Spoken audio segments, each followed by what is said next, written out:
hello, and welcome to the live, that's right, live second episode of. Yeah. Uh, I am your host or co-host, Eddie Sideburns, and I'm joined wearing his lovely Cerberus Forsyth shirt in tribute to Michael Kilby. It's Arn Furious. Arn, how are you doing today?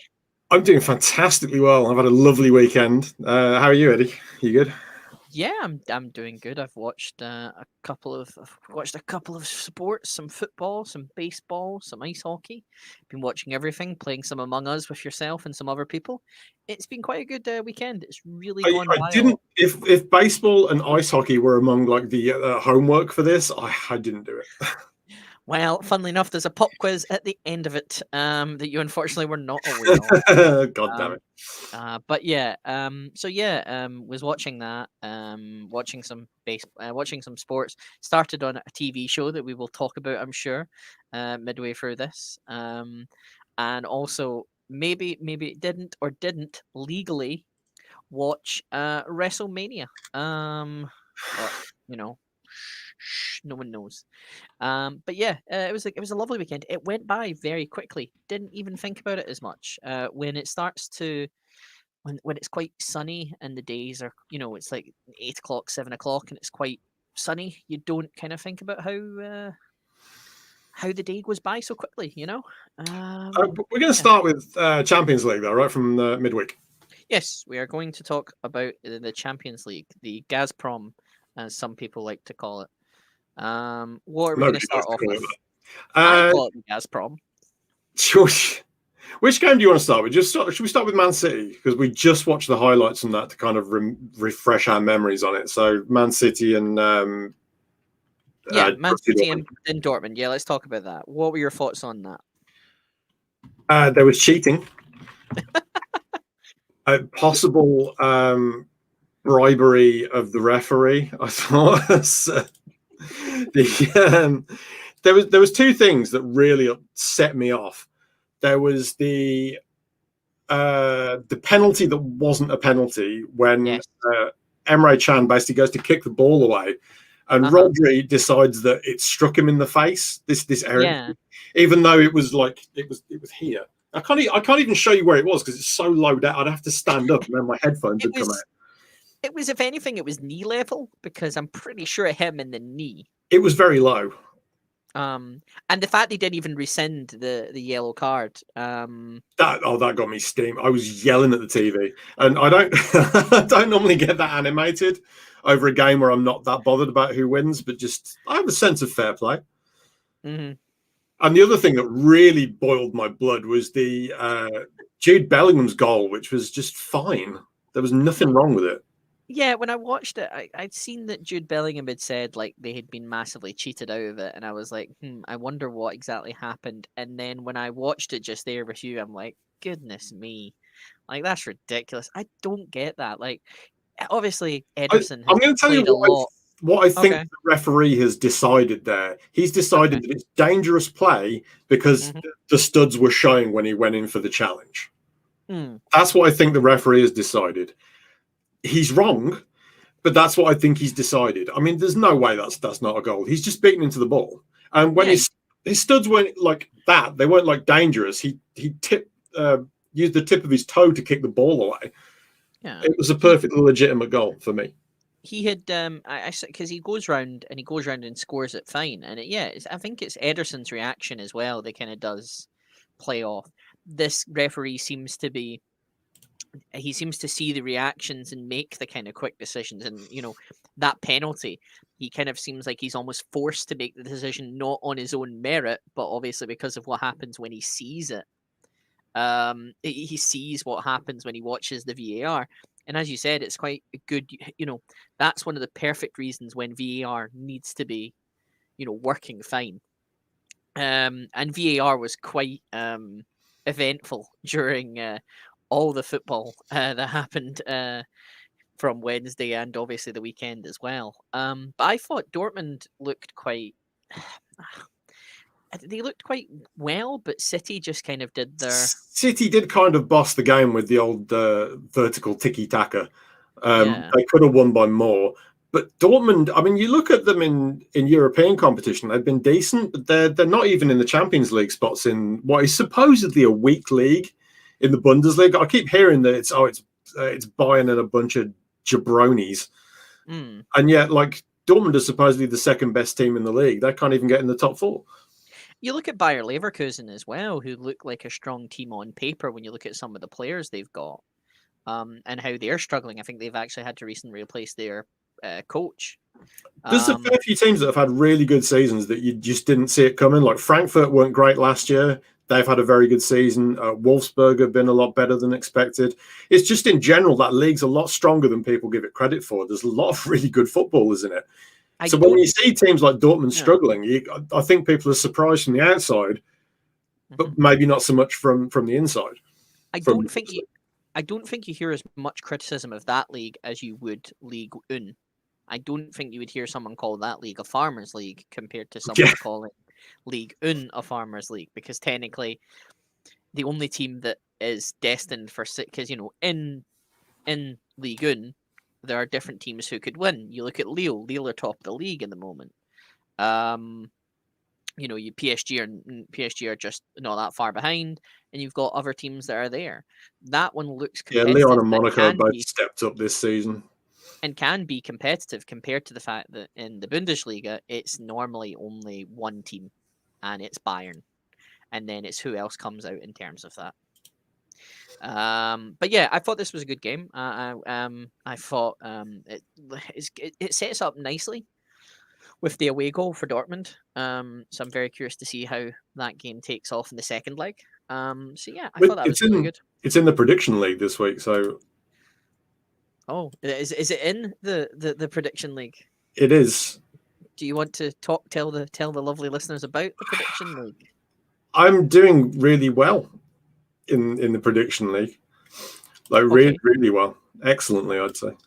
Okay, so for those who don't know, a couple of us and our friends have set up what's called a prediction league, where Arn has decided to pick about 8 or 9 games, 10 games or so. Yeah, it's like 10 games a week. It's like the 10 top games. 10 top games from his mind. He'll pick, if you get the result correct, as in the result completely correct, you get 2 points. If you get the result as in it was a win or a draw or a loss, but the result doesn't match what you got, you get 1 point. Currently, Arn, I believe, is bottom of the league. Just by a point. It's very close. Okay. It's a very close league. Okay. Let's not talk about his top. I don't think that's important. And if I was to do in terms of the wrestling bit, who's top of the league, Arn? Who's top of the league? Let me just check at the table. Well, it's too close to call. Yeah, that's right. I'm top of the league. Thank you very much, everybody. 50 points. Absolutely bossing it. So yeah. Yeah. So last week, I got this right. I said Man City would win. Mm-hmm. And you said it would be a draw. So like you got that wrong. I was pretty close. So that's 1-0 to me. I was pretty close. I mean, unfortunately, I didn't imagine Phil Foden would score in the last couple of minutes. And then second leg, so I'm going for a draw, and let's have a look, see what you're predicting. So you're predicting a draw as well, I think. No, you're not. No, sorry, you've actually gone for 2-1 Dortmund is your call. I think Dortmund have got it. I mean that still technically means the Man City would qualify, but yeah. Well, no, it wouldn't. I don't know. No, it's 2-1. You go to extra time and whatnot. But technically, I think Dortmund will, in 90 minutes, win the second leg. So yeah, that's something we do. The next one would be. Do you want to talk about Liverpool, Real Madrid? Yes. So I think Liverpool could have got an absolute hiding in this game. Yes, they could. An absolute thrashing. They were not great defensively. We want to talk about the defending because some of it was absolutely shambolic. It was not good at all when you watch the highlights. They had a very. I mean, I'm trying to think about what they're. I'm just having. The only thing that was good about Liverpool's defending was Alisson's mustache, which was very striking and very manly, and I appreciated that. even though it's a Liverpool player. I can appreciate something good in a Liverpool player. You can appreciate the mustache work of the Mister. He looks it's good facial there. It's not even Movember. He looks like a Pringles man mixed with a Monopoly man as well with it. And I imagine this is you taking out. Yep, your Pringles can. Sizzling, extra hot, chili and cheese. Oh, goodness. I mean, I'm looking at that defense, and it was Andy Robertson, Ozan Kabak was taken off. Have a good game, did he? Nathan Phillips, Trent Alexander, Arnold. And yeah, it just... I think, obviously, Van Dijk has massively hurt their...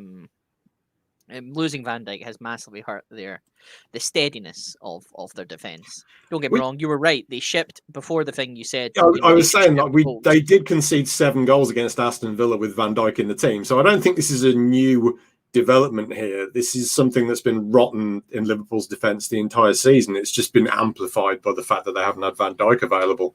He might have been a bit of a calming influence maybe over what was going on around him. But the two fullbacks who...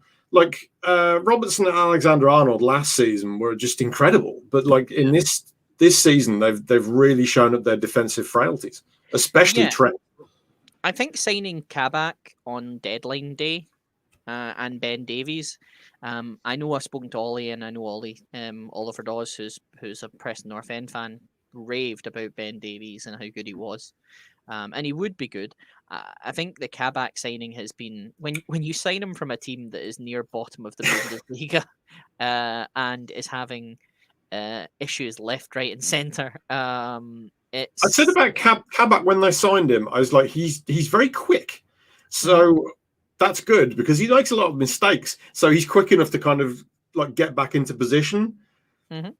But he makes so many mistakes, and like you've already got a load of quick defenders at that club who make mistakes, and it's just a recipe for disaster. And that's exactly what happened in this game. Exactly. And just quickly, evening, Carl, and hello, Yao, for watching, both on YouTube and both on Twitch. Nice to have you here.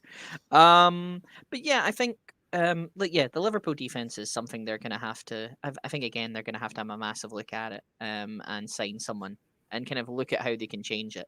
And again, that's going to be a worry because is Klopp even going to be there when it comes down to the end, the next season? Because obviously there's rumours he's going to be the next Bayern manager if Flick goes to Germany, so if goes to the national team. So it's this is all very much guesswork. I'm sure we've got more guesswork coming up though, so we'll more guesswork.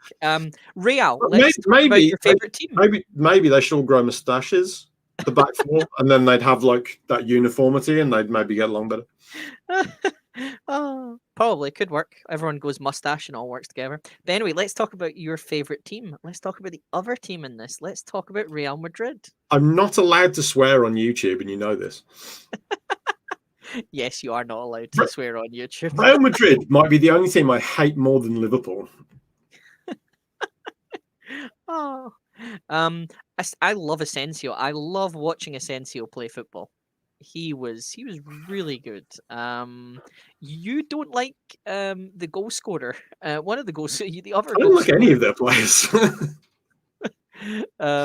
Every single player, when they sign for Real Madrid, they sign this contract with the devil, which means that their soul is forfeit and they're no longer allowed to be liked as human beings because they've just sold their soul to the devil. Oh dear. Oh, I can't wait till we talk about the Clasico. It's going to be even fun.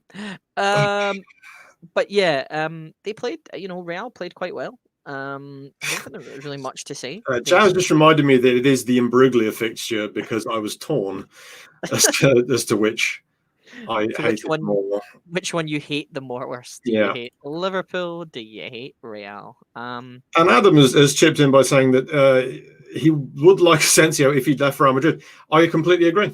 I would like him to if he left Real Madrid. I mean, you said it when we were watching it. You said I'd quite like Asensio. I do quite like him. I just don't like him at Real Madrid, and I wish he'd leave. I think that Real Madrid team does have something going on because they're struggling. They've got quite a lot of, they're without Ramos. and they're without quite a lot of players, and they seem to be. There are a lot of teams in Europe this year really struggled. It's been a combination of like the whole COVID thing, the fixture congestion. Everyone's had injuries. Everyone's had form problems, and it's only now that they're starting to play well. And it's typical Real Madrid. Like they'll probably win La Liga, and they'll probably be there or thereabouts with the Champions League, unless they get done at Anfield. They'll be there or thereabouts, even though they've not played well all season. They've looked suspect, and it's looked like one of the worst Real Madrid teams in ages. And yet they'll be there. That's just what they do. Adam also saying Isco. Isco going to waste the back club. Quite agree. Another thing I'd think is, do you think the Ronaldo factor of Ronaldo leaving has kind of changed the way Madrid have kind of been in terms of that? They did play like through him a lot, and it's taken them a while to realize that they don't have to do that anymore. So I think we're seeing like Kroos and Modric are playing with a lot more freedom at the moment than they were like 2 years ago. I felt like they were part of the Ronaldo system, where it's like the end result is Ronaldo scores, or maybe Benzema. It needs to go through him, and I think Benzema now has become what they need now. Seems to. He's actually playing as a striker, so he's doing really well. Yeah. The Real Madrid game, as you say, I think Liverpool could have conceded a lot more. Their defense is something they're going to need to look at. And they're going to need to have, they are going to have something change with Madrid. I don't know. I mean, with Bale coming back, is Bale going to be a factor next season, or are they just going to finally ship him away and he needs to go and find another golf course? I don't think Zidane fancies him. I really don't. Jay was making the point of saying that Zidane very good at the Champions League, but maybe not consistent enough in La Liga. I get that, but also Atletico Madrid are not consistent and Barcelona are not consistent. So it's one of them. One of the things that just happened is Atletico just drew 1-1 with Real Betis. Yeah. I mean, Real Betis are decent. They're up there, but if you want to win the title, you got to win that one. Benzema did look good on Saturday. Yeah. It's one thing we're going to talk about in a bit, Carl. He was really good, and we'll talk about Clasico in just a bit. So moving on from Real and Liverpool, let's go to. Do you want to go to PSG? Do you want to just do a quick one? Just a quick Chelsea 2, Porto 0. It was a game. It happened. We don't remember much of it. I didn't watch it at all. Neither did I.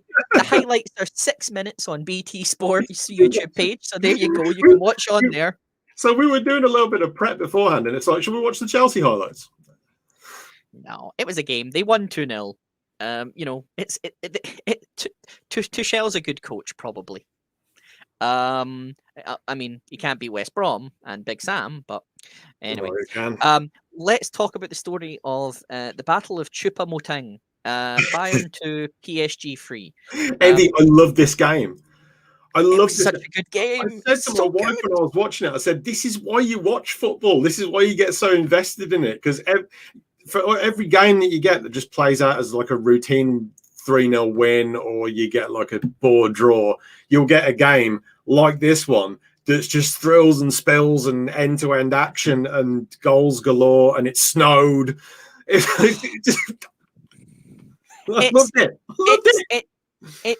football nirvana. It's the reason why the Champions League is a thing. If this was a final or a semi-final, I would absolutely love it. It would have gone down. If this was a final, this would have gone down in history as one of the great finals. It really would have. It would have also meant that a former Stoke City player had received a runners-up medal. You want to talk about Choupo-Moting, I can tell. I do. How on earth is he there? From a man who goes from Stoke get relegated, he's struggling for minutes in the Championship, to suddenly PSG pick up the phone and go, we'll take him. And then suddenly, I'll just go to Bayern instead. And you just look at it and you think, who is this guy's agent? Who is this guy's agent? It's the teams with huge reputations and massive bank balances. They couldn't have got somebody better than Choupo-Moting. Yeah, and it's like madness. It's like Lewandowski's down. He's out. Who do you rely on? Who do you go to? You go to Choupo-Moting. And you're just like, this guy couldn't do it at Stoke. And now he's suddenly playing for two. Well, he's played for two of the biggest teams in Europe. It's baffling, but this game was, as I say, from start to finish, and literally start because 2 minutes in, Mbappe scores. You just knew this was instantly going to be a really good game of football. I loved it. End-to-end stuff. Made a terrible mistake for the opener. Oh, he's just pandering. He's just using his hands and trying to parry it, and instead it hits him, goes down and goes in. But him in the inside of the leg, and I'm like, what's he doing? And it was a good goalkeeping classic because you had Navas in one and Neuer in the other, and they were making good saves. But the defense, Bayern struggling, and I think Flick admitted that they're struggling with stuff. I think the quality isn't there. Bayern's way of playing is we're going to score more goals than the opposition. It's they're playing the Vindaloo song. We're going to score one more than you. That's what they're doing, though. It's like they think they can outscore everyone, and they probably can with Lewandowski on the pitch. But then against PSG, they just got found out. I mean, we've got the stats. So they had 31 shots in the game. to PSG 6. PSG had 6. And PSG. If you're playing that Football Manager, you would be mad as hell. If you would be going to Football Manager, you would be looking at the XG of this game, which was 4. Bayern's was 4.2. Oh yeah, we've got the XG. And PSG's was 1.65. And you just look at it and you just think, what on earth has went on there? That this has been the way it is. And it was end-to-end stuff because, Bayern were pushing, and obviously they had that record where I think they hadn't lost in a number of games. And obviously, I think without Lewandowski... They've not lost since Hansi Flick went there. I don't know. I'm not going to go throwing that out there and saying it's true because I don't know. The commentators were mentioning it. It was some kind of record. I don't know whether it was at home or something like that. But they lost, and it's just, I think, as you said, if the shots that Choupo-Moting had and the goals that Choupo-Moting had, if it was Lewandowski, he would have probably put them away. Yeah, absolutely. The chances that came in that game, or some of the balls they put into the box, if you've got a striker like Lewandowski playing in that game, for starters, he's going to scare the defenders out of position, and secondly, he would have scored at least 2 more, I think, than Choupo-Moting, just because of the amount of service he would have got. Choupo-Moting's getting that service. He scored a really good header. I'm not going to completely bury the guy because he scored a really good header, but there's a massive difference between a player of that caliber and a Lewandowski who's a world beater. Yeah, and they had Thomas Müller, and Thomas Müller scored a decent. Thomas Müller got on the score sheet as well. And Müller apparently, Müller hated by everyone. But everybody hates Thomas Müller. Yeah. Is there anybody watching this that likes Thomas Müller? Please comment and tell me why. Unless you're a Bayern fan, then I guess it kind of makes sense. But I think I don't know. I think if I was doing a Football Manager draft, I would probably take a pick of Thomas Müller.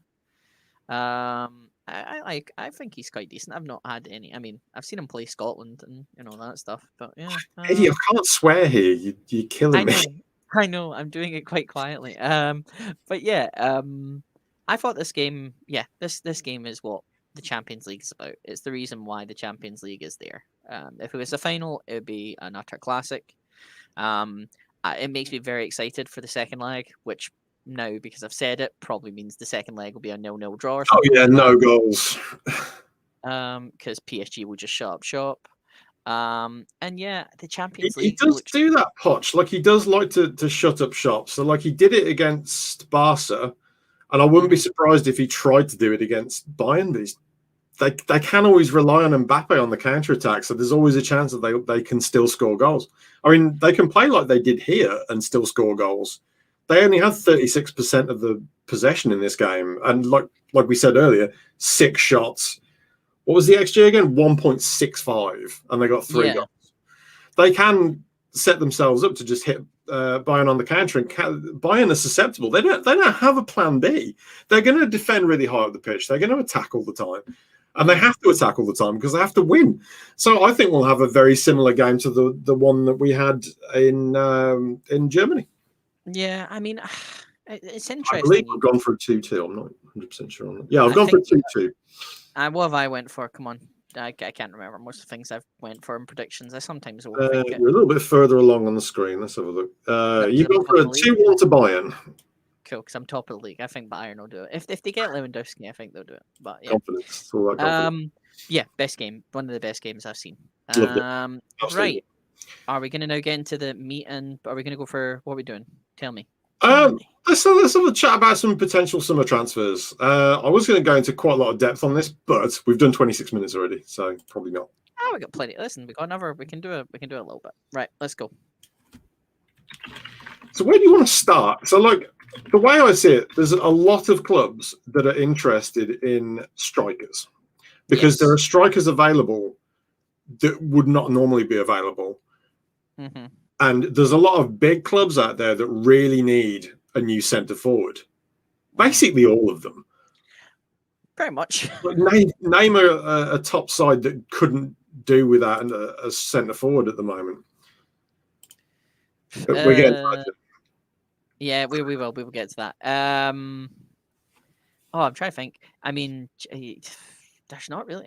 Yeah. I mean, you look at. So we'll do Man City first. So Man City have had Sergio Aguero as their main centre forward for how long? Like, oh goodness, 10 years, 11 years. I can't remember. It's been a long time.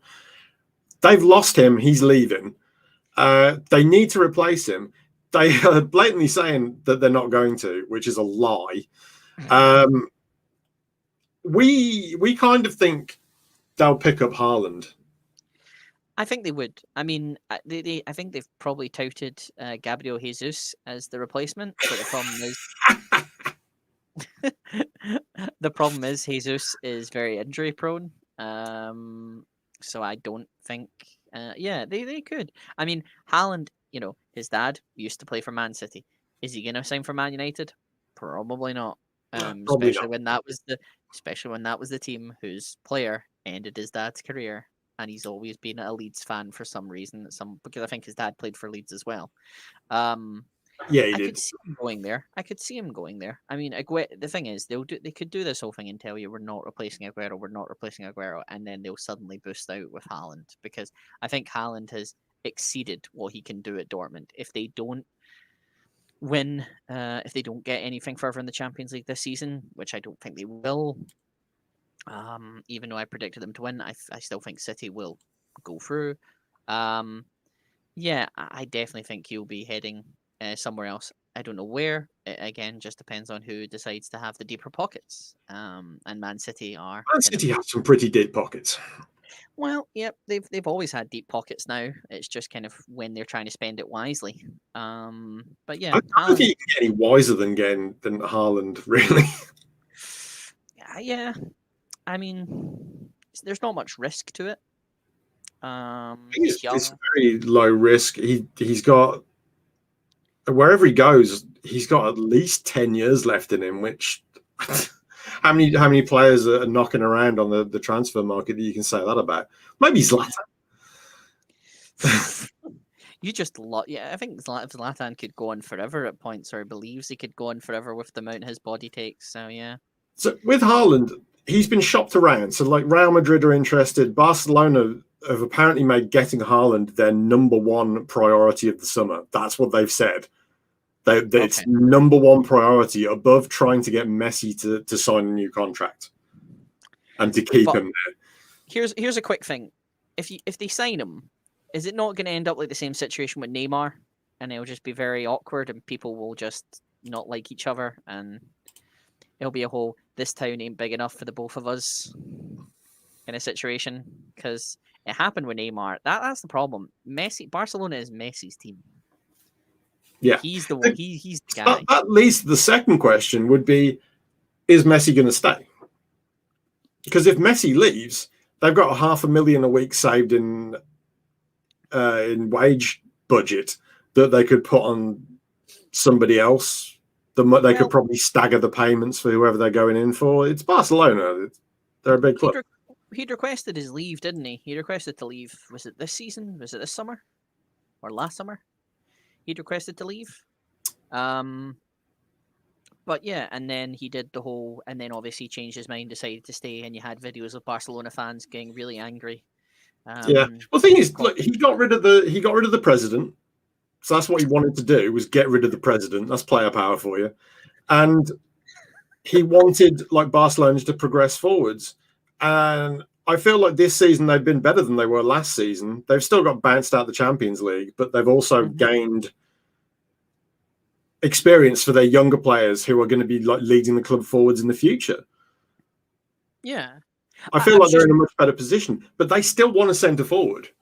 And the thing is, I think they'll, it's the fans thing. Do you keep the fans happy, or do you decide to go and do a whole rebuild? That's the kind of difficult thing with them. And that's where that's where they've got to decide, and that's when obviously the election and what president comes in and what they want, and and what their banner is. As Carl says, do I think Haaland becoming the first £1 million a week player wouldn't surprise me in this economy, and wouldn't surprise me in football economy as it's changed so much. I think he's worth it. Well, everyone's broke at the moment, but then the money's going to come back flooding in next season. Well, yeah, when the fans come in, the fans will be back. I'd say it's 95% that the fans will be back in for all of next season. You're not going to have the kind of disruption that we've had this year. So the clubs that do have a massive fan base are going to see a huge bump in their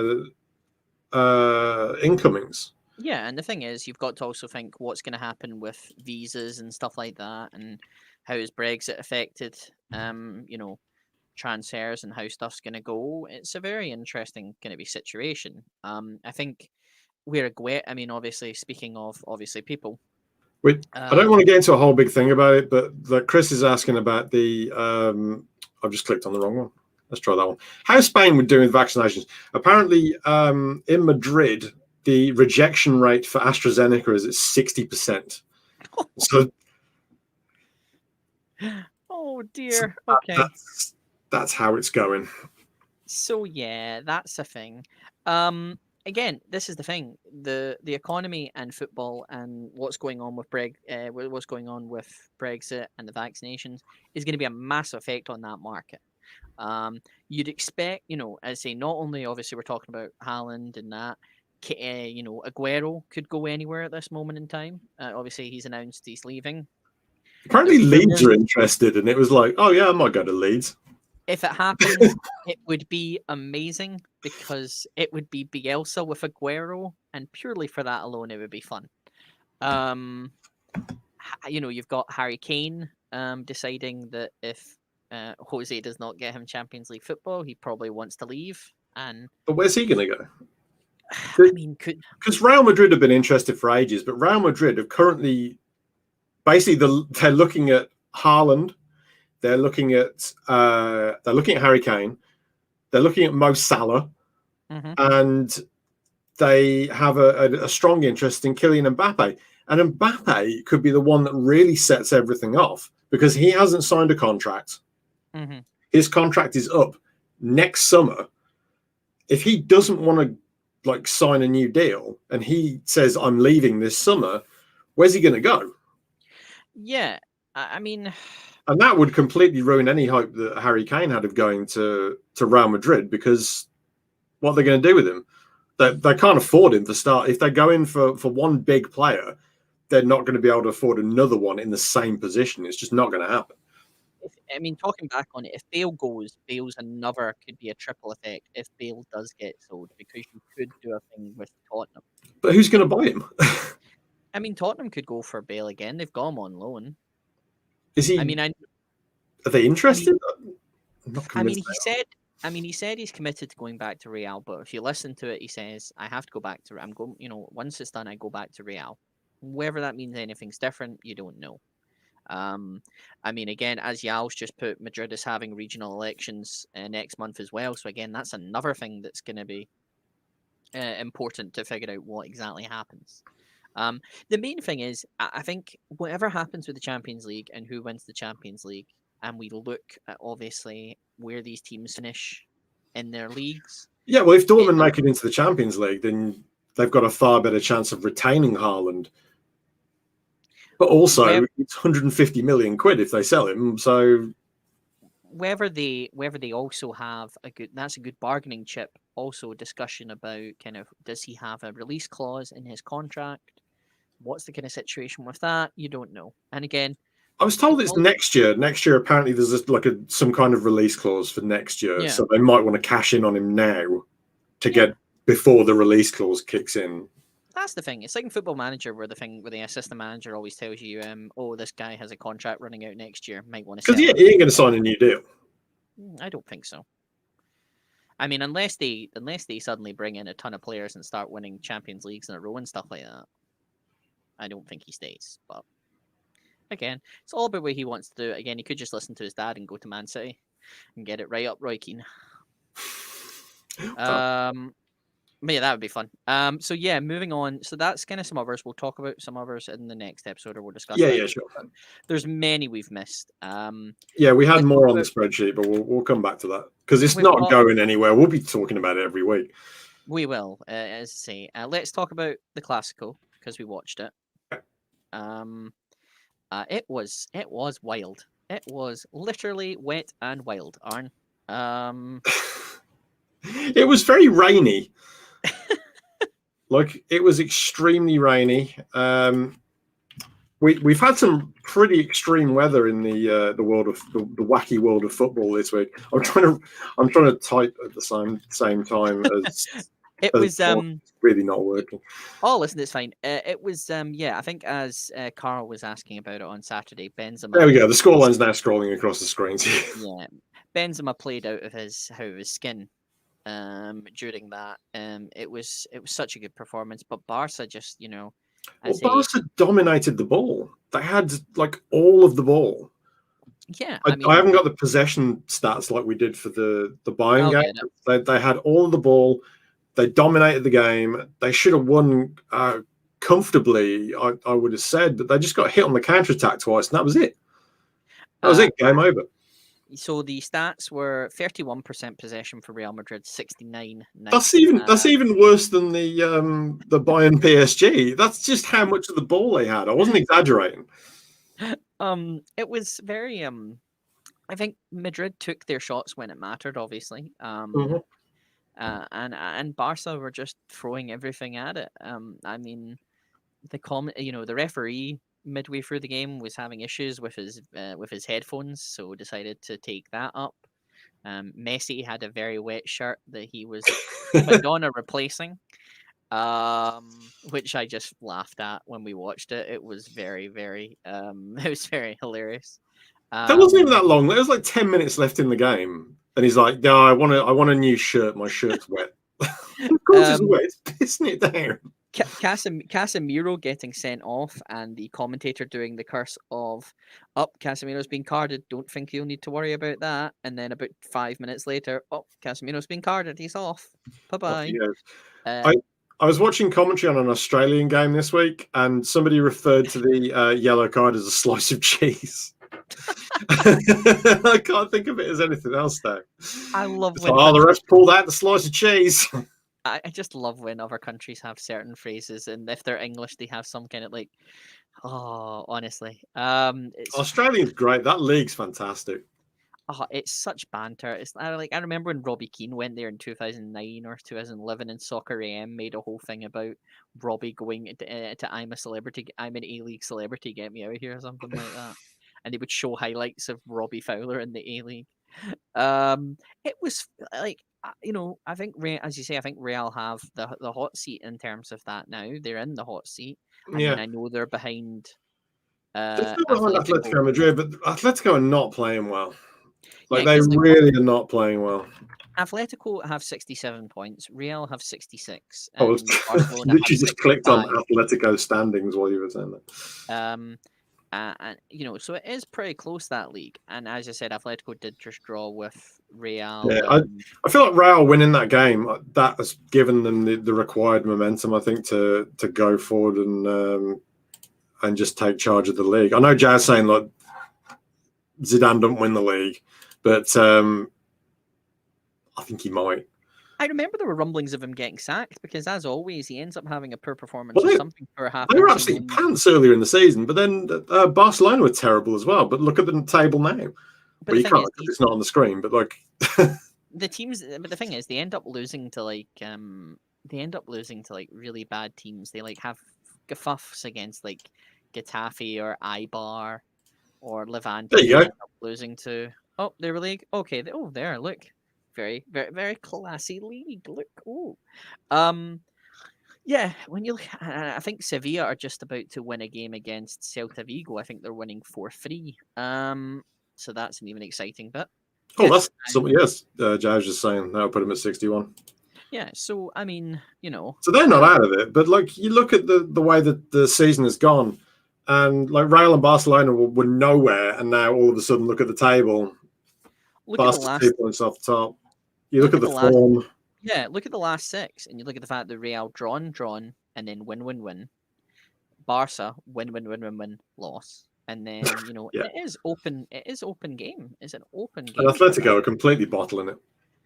That's Simeone. He's just all over the place. But yeah, I thought this game was great. I like how when me and Arn were watching it together, that the Premier Sport cut out. Premier Sports it cut out in the 93rd minute.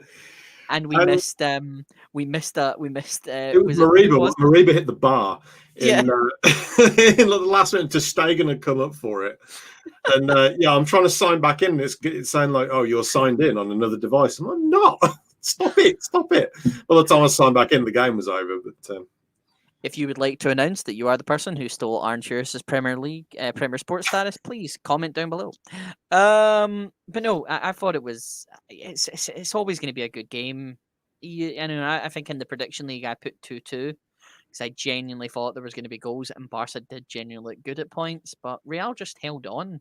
They just had it in them. Even when Casemiro decided to be an idiot, they had it in them to hold on. Yeah, I feel like Real will always win stuff because they cheat. Well, quick prediction then before we move on to the final thing. Who do you think is going to win La Liga? La Liga, I'm going Real Madrid. I thought whoever won that game would basically have the momentum to then go on and win the league. So I'm going with Real Madrid. I don't want them to win the league. If Barcelona beat them to the league title now, I would be perfectly happy with that. Adam scale, Adam. Yeah. I think Real. If anyone, if the comments in the chat want to tell us who they think is going to win, while we talk about the next subject and wrap this up, So that was good. Right. Let's move. Let's get away from sport. Let's quickly talk about what I've been watching. It was this show came out in 2002. I had put it off because it was just one of those things that I heard about and didn't think of. I have watched, and Yao's going to be really excited about this. I have been watching The Wire. I finished season 1. I have started on season 2. Will there be spoilers in this conversation? No. I think Real will lose league if they go for the semis. Yeah, that could happen. They could easily waver. And Derek loves. Don't worry, it's fine. Swear, Derek. It's fine as long as we don't say it. It's fine. That's his choice to say it. Oh my god, this show was brilliant. The Nuggets chat scene is brilliant. It is phenomenal. I love I think it's just so well written. It's just so well performed. You need to think about it. It's something you need to watch and think about. I probably will end up watching season 1 again at points because I'm sure there's stuff I've forgotten about. I watched it when it happened, so it was really painful having to wait from season 1 to season 2, and then when season 2 starts, it's like, what is happening? It's just completely different. You messaged me and you said, by season 2 is going to be different, and I'm like, okay. And then when I first watched episode 1 of season 2, I'm like, where's the theme music gone? What are they doing? Yeah, they do a different theme music for each series. See, so I'm gonna be despised. So there's a TV show I've been watching with my girlfriend called One Tree Hill, which kind of romance American kind of drama thing. And they've been changed. Apparently, in one of the seasons, they changed the music. They changed the artist who sings the song. So yeah, you know, I kind of I like sometimes doing that. It might take me a while to get used to that. I know that Tom Waits, I think, does the season 2 song. I really did enjoy this.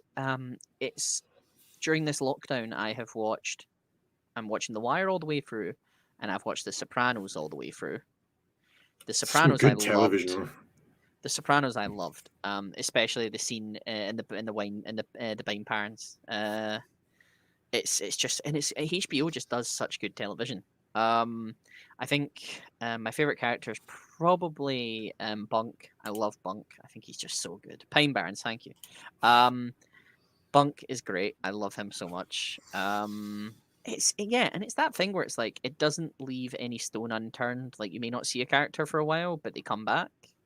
Like I know in season 2, there's been certain characters that I've not seen, and I was like, I was just thinking about that character, and then that character pops I up. haven't watched The Wire for years, so I try and think of my favorite characters would be. I loved Omar.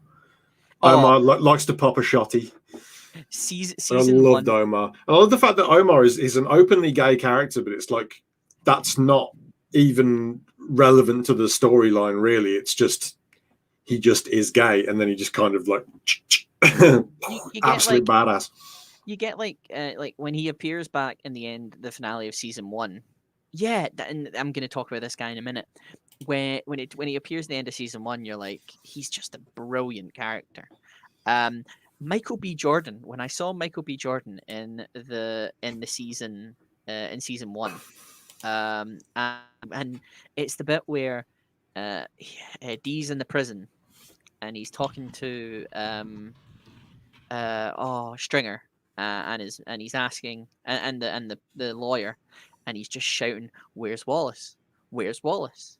Where's Wallace?" And I'm just like getting emotional because I just remember that scene that happens with Wallace, and I'm just like, no, I hate this so much. It's such a good show. I love Avon Barksdale. Like Avon's one of my favorite characters in the whole thing.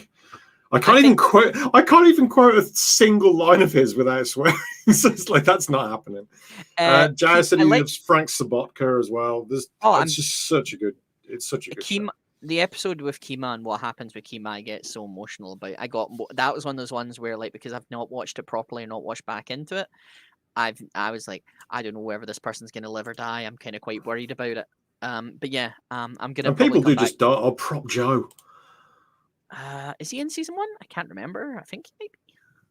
I think he's in season 1 a bit. Yeah, I love Prop Joe as well. There's so many good characters on this show.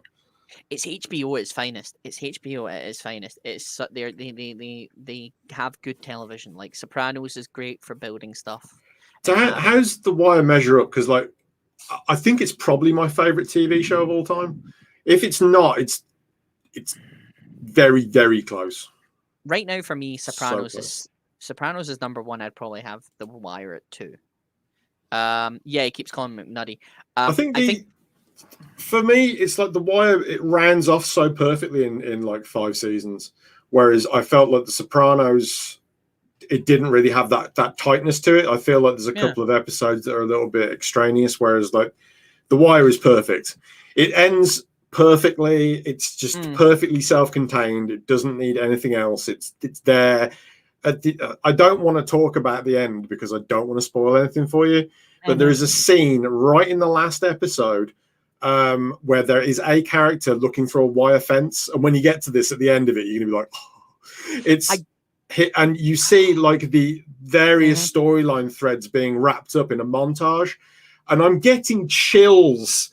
I'm getting chills talking about it. It's amazing. It's perfect. There's a bit where they do it. So I think something happens in season, and it's like the throwback. So it's like in season 1 where they're in the court, and McNutty says to Stringer, "Nicely played," or "Nicely done," and then in episode 13, Stringer says to McNutty, "Nicely played" or "Nicely done," and it's just that kind of throwback stuff if you remember it. I personally, The Sopranos, I like how The Sopranos goes in so many different directions with things. So like, you have episodes like the Pine Barrens, and you have episodes like the ones where like it has Tony like goes into this place where it's like the middle of like, it's almost like purgatory in essence, and he keeps trying to walk to the light and stuff, go to the light Yeah, and yeah, stuff like that was a good that. episode. And it's like, I do like how it has different stuff like that. I will watch. I'm currently in episode 4 of season 2, or episode 3. Frank Sobotka is becoming an interesting character. I'm quite curious to see what happens. But yeah, that is honestly, I can't. I love this show. I love both shows. They're so good. Yeah, The Wire is super realistic, and The Sopranos is dream.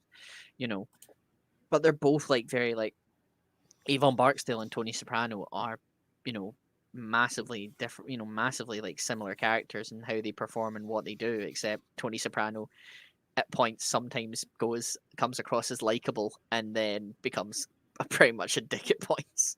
Yeah. But yeah, I can't wait to, it's such a good show. I can't wait to watch. I'm gonna watch after this as well. Okay, right. We need to wrap up. We've gone 51. Yeah, I said 30 minutes. Listen, it's 51. It's the first show of being live. And we talk so much. So yeah, but listen, no, I've had a lovely time. I really appreciate everyone that's tuned in here to the live feed's been contributing stuff down there in the chat. That's been it's been lovely to see. Thank you for watching. It has. Thank you so much for listening and putting up with us for near enough 52 minutes. We'll be back next week.